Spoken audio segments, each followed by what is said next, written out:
Whether you choose your path as being an affiliate or as a vendor, building a community of potential customers is your very first step to building your online business. Why do I need to focus on building a community right away?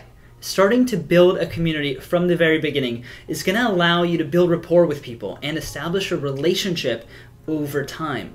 Later down the line, this group of people will see you as an authority, they're going to trust you, and they're going to hopefully be willing to potentially buy whatever product you recommend to them.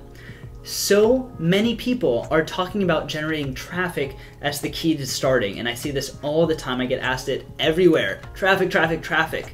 And traffic just means visitors. And when you build a community, what you're doing is you're creating a thing of people, but with a relationship. That's way stronger than just sending random people to your offers. Right. So I basically want to focus on laying down the groundwork for my relationships so I can leverage them when I'm ready to start promoting. But my question is, where do I find these communities? So friends and family are kind of a great place to start and get the ideas really rolling. You can also check out all your email contacts and social media profiles. Try to get them to share you and your advice and your content with their friends and their contacts. You'll create even a bigger community. From there, you can start to branch out to Facebook groups, Instagram pages, community forums. These are all great places where your potential buyers are talking, they're hanging out, and it's the very best place to get in front of them. I really like the idea of starting with the closest people to me, so I can get some feedback and adjust from there. So what do I do on all of these social media profiles? All right, so let's take Facebook as an example. Facebook is a great place full of all sorts of groups, all sorts of communities of people, and here's where you're gonna tap into the conversation. That's really what we're focusing on in the beginning, is engaging with people. So you wanna find groups and pages in your niche. Start engaging and sharing content, giving advice. Set up your Facebook group or your page around a niche and start sharing valuable content there too.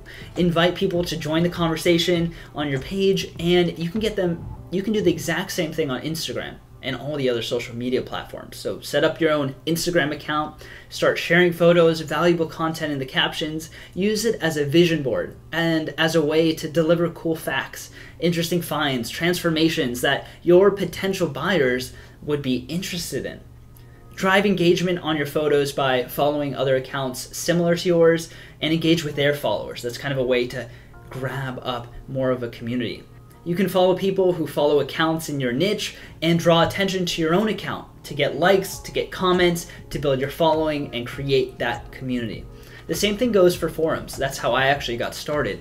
Joined the conversation on there, I engaged with people, I gave away free advice, and I was looked at as an authority, so whenever I shared stuff, they were really interested in it. That makes sense. But what kind of value can I bring to people? All right, so you can start by doing research in your niche. Maybe your niche is vegan dieting, let's say. It's a big hit here in Los Angeles. In this case, you can start by researching information about the benefits of being vegan. Maybe the challenges that come with the diet. Maybe it's the downsides of a diet that isn't vegan. The goal is to establish your knowledge and your authority by giving people valuable information. That's the key, is giving them good value. Okay, great. So I do research on my topic and I gather a bunch of information that's going to be interesting and helpful to my community of potential customers.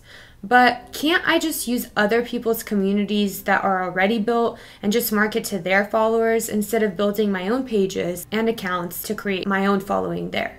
Well, you could do that and you should be doing that, but you also really want to focus on building your own community. And here's why. All right, so about when Instagram first launched several years ago, I started trying to figure out ways I could generate income on ClickBank using Instagram. And I figured out a cool way to generate a good amount of free traffic by mass following people and directing them to my affiliate links. Okay, I was the first one to do this pretty much. And this was a quick way that literally anyone could make money if they knew about it.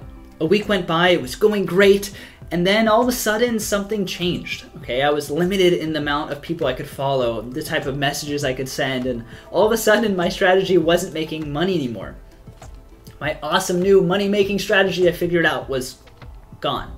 And I was going for the quick buck here, right? And I wasn't thinking about how I could leverage it into building a community of my own, a community that I could engage with when I wanted to. Instead, I was operating as the middleman. I was building nothing, and one Instagram update, and boom, that opportunity and my income closed through that strategy.